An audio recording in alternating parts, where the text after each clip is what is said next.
Hi guys, and welcome back to my channel. Today I'm going to be sharing with you my fountain pen collection. So before we begin, I do want to share with you all how I store the fountain pens in my office. So I generally store them in this wooden box. It is a two-tiered box, and the very top has some glass there so that when I close the top lid, all of the pens, you can still see all the pens on the top layer. And then the second layer is this little drawer that opens and closes, and that's where I keep the second half of my collection. Generally though, I keep it open on top of my desk and I have all the pens on full display. The largest group of pens in my collection are these TWSBI Eco pens. I have them in all of the colors of the rainbow. I feel like I'm just missing two colors, but please correct me if I'm wrong. This guy is the Eco T in coral. It was released in 2019, and this guy is usually at the very far left of my collection. I organized them by color scheme according to the rainbow, so the next one up is orange. This guy is called Sunset Orange. It was only released in Japan, and I had to order it from an Asian retailer to ship it over to me. I think I was living in Hawaii at the time when I purchased this one. It is a regular TWSBI Eco, so there's going to be a hexagonal top on this one, and you can still find it in some Asian retailers or on eBay, but it's just going to be a pretty high markup. Regularly, these cost $28.99. This one is the transparent orange, and I have a very vibrant orange ink in the demonstrator, or in this pen, which is clearly a demonstrator. This transparent orange came out recently in 2000 and I have it as 2019, but I think it was even more recently than that. Nope, 2019. The next one in my collection is called Yellow Green, and it was released in 2018. This one is a little bit harder to find. It is an Eco T, which is considered an Eco trainer, and it has a triangular grip, and that is supposed to help you with your grip as you're learning to write with a fountain pen. And the top of the Eco Ts are triangular instead of hexagonal, so that's how you can tell the difference there. I have a brand new addition to my collection. This guy just came out in 2020, and I actually haven't even taken it out of the box yet. But this is the Eco T Yellow Special Edition, which, as I stated, just came out this year in 2020, and I am unboxing it for you guys today. I do want to show you how some of the colors compare to each other because some of these colors are very similar. So this is the most recent yellow, but I want to put that next to yellow green just so that you can see the difference. The yellow green is a lot more of a kind of neon vibrant green, whereas the new yellow is a little bit more muted, almost a mustardy color. And I'm also bringing in the next pen that I'm going to show you, which is the lime green, just so that you can see kind of the gradients between the vibrant yellow and that green. I'm also bringing back the sunset orange, which was that Japan limited edition one, just so that you can see how the colors compare to each other. It is nice to have the full range of colors so that you can do these kind of color comparisons. You have already seen this one, but just to bring it back again, this is the lime green.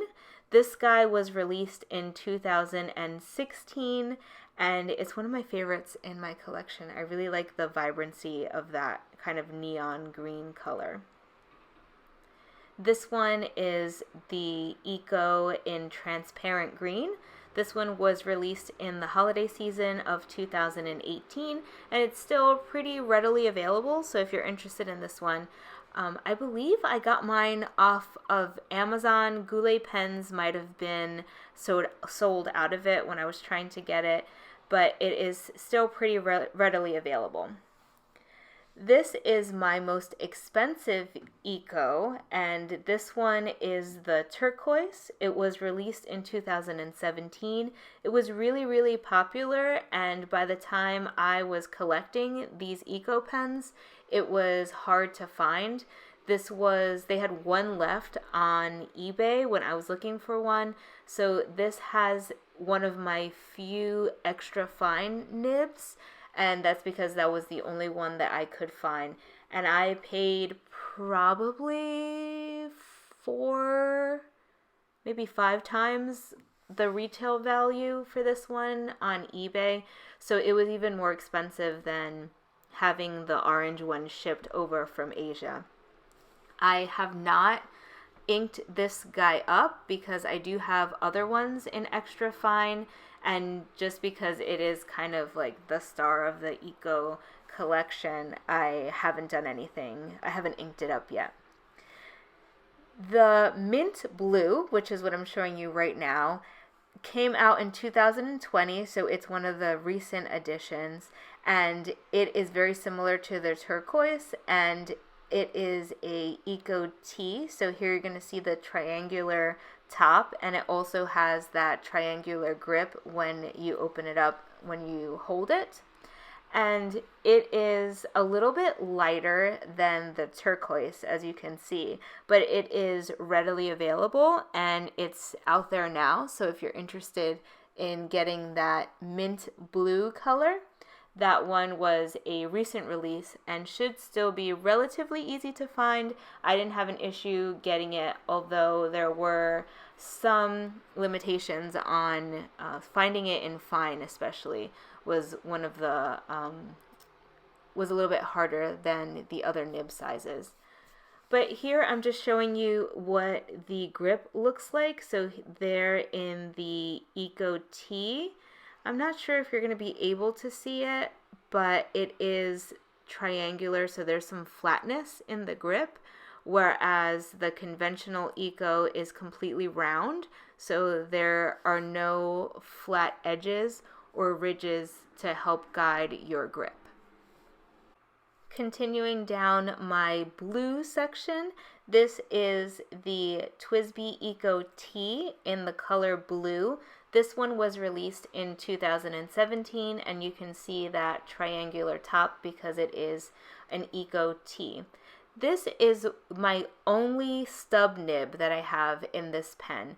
It is a 1.1 stub nib, and this is the only one that I got. When I first started collecting fountain pens, like way back in high school, like over a decade ago, I only had stub nibs, and so I thought that I was going to be a big stub person, but it turns out I don't really like writing with stubs. Maybe I just haven't found the right one, but that is the only stub I have in my collection currently. This is the TWSBI Eco in pastel blue. As you can see, this needs to be clean. This was my very first TWSBI Eco purchase back in 2018, and it started my obsession with this particular brand of pen. And I usually keep this one inked up with Waterman Black so that I can use it in more inexpensive paper at work. To see how the pastel blue compares to the regular blue, you can see that it is a little bit more subdued than the regular blue, not as vibrant. And then here's how the pastel compares to that newer mint blue. You can see that it's kind of in the mid-range there. I think it's most similar to the blue.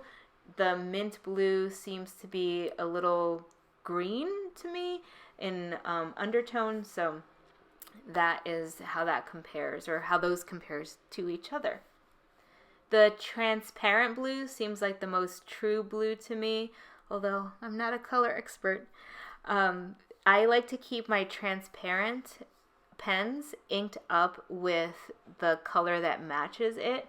So you'll see all of my transparent pens have an ink that's the same color as the top and the bottom. So this is transparent blue, and in there I have, I believe, maybe Konpeki in there, Pilot ink. This is my pastel pink, And I actually have two versions of this pen. I bought a duplicate because pastel pink is my favorite color.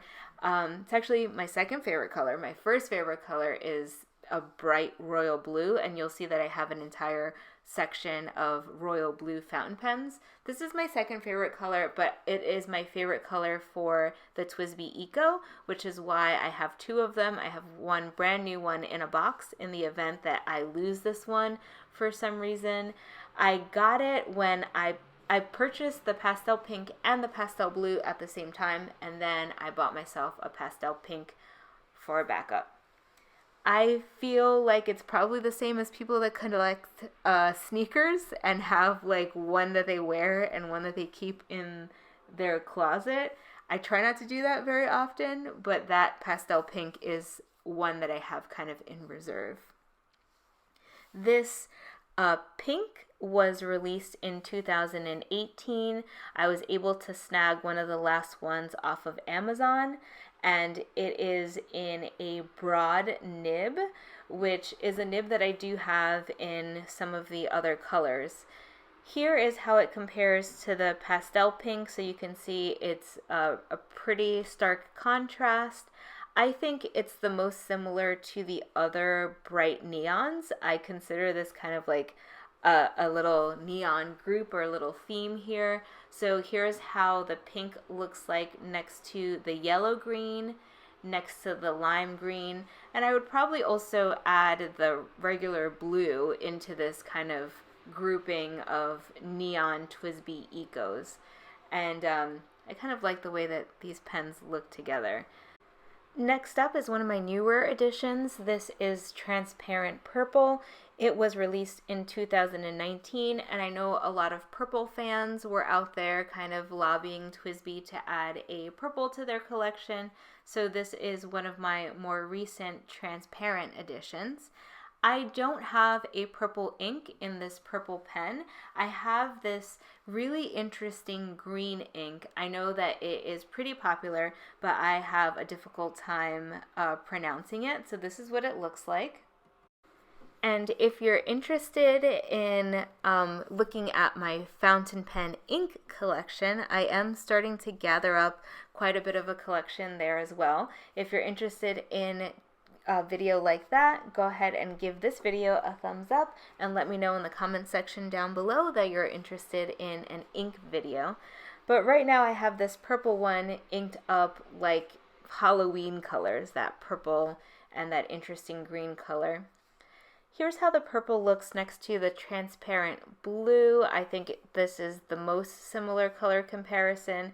It is a pretty true purple.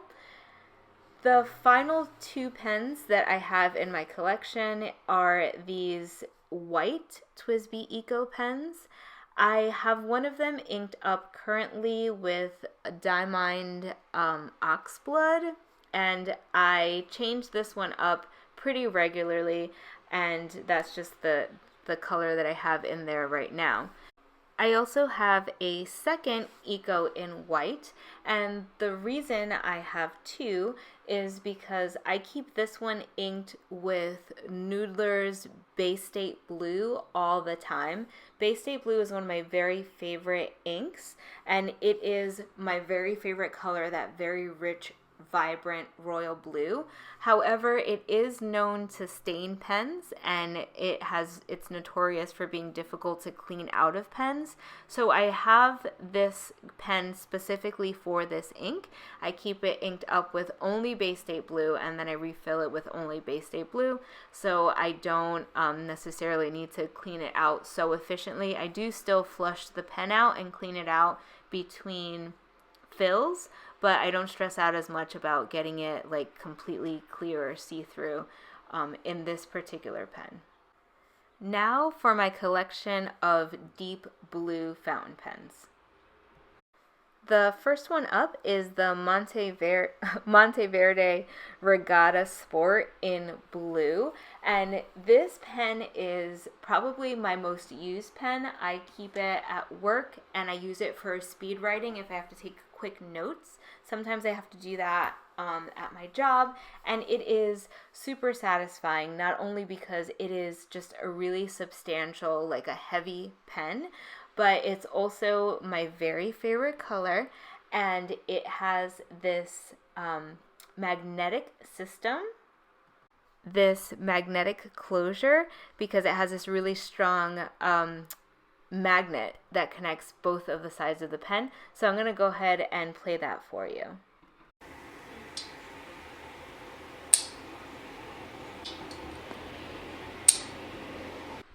And then the pen also closes the same way on the back end. You can post this pen, so if you take the cover and you put it on the back, it also has that same magnetic closure in the back.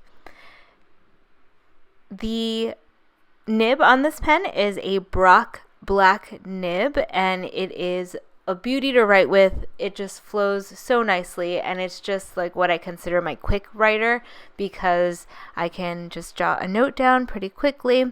You can see here that it has blue, and it alternates with this carbon fiber black and gray kind of design there. So it's just a really meaty pen, and I just feel kind of like a boss when I write with it. Next, I have this blue Waterford pen. It's called the Waterford Palace or Payas. It has that double L in the middle pen, and it is an ocean blue. I have actually never used this pen because it was purchased for me as a gift. My husband gave me this pen probably about a year ago, and because it requires the Waterford cartridges or the Waterford converter to use, I haven't been able to use it yet, so I don't know how this pen writes, but I do know that it is a beautiful pen. I like the way that it looks, and I also especially like this nib.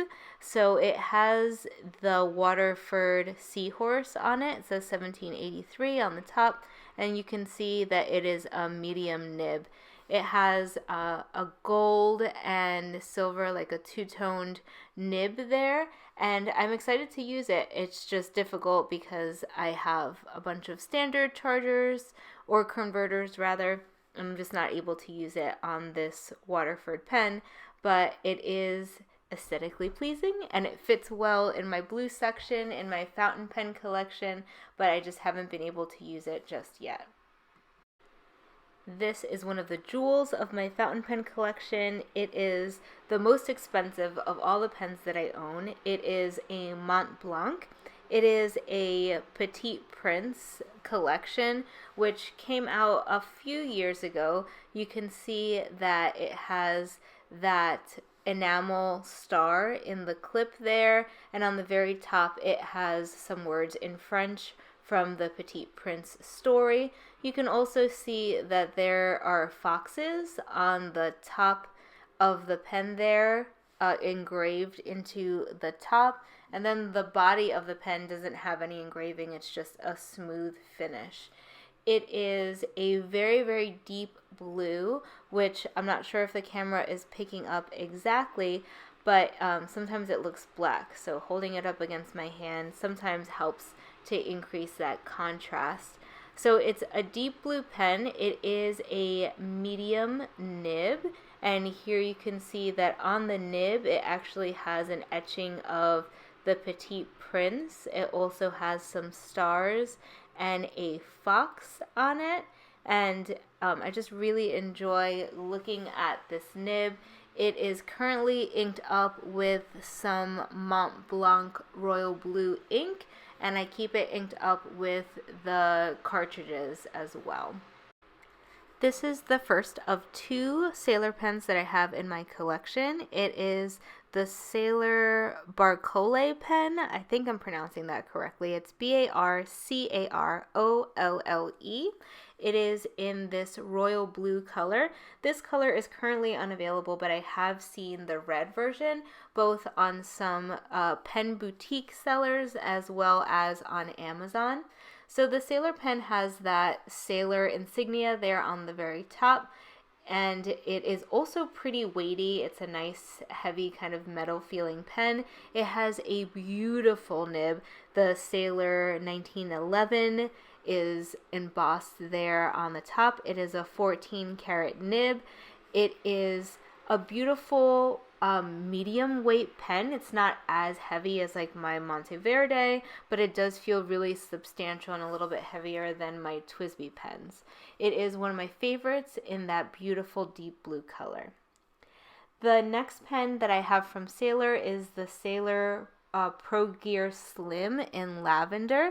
I have that in the fine nib, and here you can see that it also has the Sailor logo there on top, and if you spin around in the collar, it says Sailor Japan on it.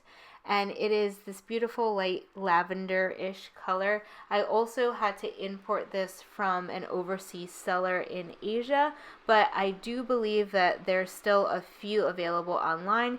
If you do a quick Google search for Sailor ProGear Slim in lavender, it should come up in some sellers. As I said, this one is a fine point, and I just really love the beauty of the Sailor nibs. It is, they're one of my favorite nibs. I will try to rush through my pilot vanishing points since my son and my husband are starting to turn on their respective TVs and are growing a little frustrated with my voiceover and request for silence. So I will soldier on. This is a pilot vanishing point. This one was a special edition, only released in Asia. I believe my husband bought it from Korea. It is considered, or the color is Azure, A-Z-U-R-E, and it has a gradient color. It goes from a deep royal blue down to a lighter sky blue and then back to a deep blue. This is actually my consolation prize because I have been searching for a limited edition Twilight, which goes from a blue to a purple, and we saw this one, which was more reasonably priced from Asia, and we were able to buy that. The pilot vanishing point has this mechanism where you can click out the nib, and you can see that when you depress the button on top of the pen, the nib kind of peeks out of a small space within the pen there. So I always wondered whether or not the nib was protected in there, so it is protected. You can see that little door opens when you push the button, and it is a click function fountain pen. It is one of the only ones of its kind. I know there's a few other ones out there, but this is kind of the most popular one, and this is my most recent vanishing point, that Azure limited edition from 2000 and maybe late 2019, 2020. This is the pilot vanishing point in the Decimo size. You can see that the Decimo is a little bit smaller in circumference than the regular vanishing point, so it's a little thinner, and it also says Decimo there on the clip, but the mechanism is pretty much the same. You're just dealing with a somewhat smaller pen. This pen is currently available in pen retailers. I purchased mine from Goulet Pens. This one is in the champagne color. Sometimes I've seen it online listed as champagne pink, and you can see that it has a similar mechanism. All of these pens, regardless of the size, like the Decimo or the regular size, they use the same internal mechanism, so the nibs are interchangeable in that you can remove the entire internal nib case and put it into another pen. So if you want to move the inks and the nibs from one pen to another, you can do that between the Decimo and the full-size pilot vanishing points. The next two vanishing points are limited editions. So this is the Pilot Vanishing Point in pink. It was the 2011 special edition. So for special editions, you're going to see there's no writing on the clip, similar to the blue one that I showed you a few moments ago. The mechanism, the internal mechanism is the same, but when you look at the back of the pen, you'll see that it says Pilot Limited Edition Japan, and it's also going to have a number inscribed in it. So every year, Pilot puts out the same amount of pens that corresponds with the year. So for 2011, they made 2011 of these pink pens, and this pen being number 18 of 2011, and it says that on that collar there, it says 0018 over 2011, so it's number 18 out of the 2011 that were made that year. I purchased this one new from, it's like new old stock from a pen shop online, and I bought that a few years ago. This is my second Pilot Vanishing Point special edition, or limited edition rather. This one was from 2014. I believe this one is, I think, 121, I want to say, out of the 2014. So you see here that it says Pilot Limited Edition Japan, and it also has the numbering in terms of what number this is of that 2000, or that run of 2014 pens. This is in the copper color, and you'll see that I also have another copper pen, so I have a little copper section in my pen collection. The second copper pen that I keep in my collection is this Ted Baker. It's called Straight to the Point, and it is the rose gold fountain pen. And they have this fountain pen in a series of different colors. I believe that this particular one, the rose gold one, is no longer available. I have seen it every now and then pop up on eBay, but they have it in a platinum color, which is a silvery color, and they also have it in an enamel in addition to the metal, so an enamel metal combination. This has a nib that I can't necessarily identify. I don't know the material of the nib, but I do know that I really enjoy writing with this pen, not only because I enjoy a weightier pen, but also because the cartridges that it came with has one of the deepest black inks that I have ever used. So this is how you refill the pen. You unscrew it similar to the Sailor pen, and it came with a box of ink cartridges. Those ink cartridges are labeled as well inked, and if anyone knows what kind of ink is in these cartridges, please leave in the comment section down below, because I am on a new quest for a black ink, the blackest black I could find, and I really enjoy these. Alright, moving on to three fountain pens that I don't necessarily enjoy. These are the Lamia AllStars. That is AllStars because they have an aluminum body, and I'm just not a fan of these. I don't know if it's something about like the way that I hold pens or something like that, but these just do not write as smoothly as I like. They have an aluminum body. They're very nice and light, which is probably also why they're not my favorite. I prefer a heavier pen. They have the Lamia logo on the end. They also have this window where you can see how much ink is left. And what is really interesting about these pens is that these smooth, sleek nibs are actually removable. So you can see the bottom of the nib kind of wraps around the, I guess, feed. Feel free to correct me if I'm using the wrong terminology, this like black section under here.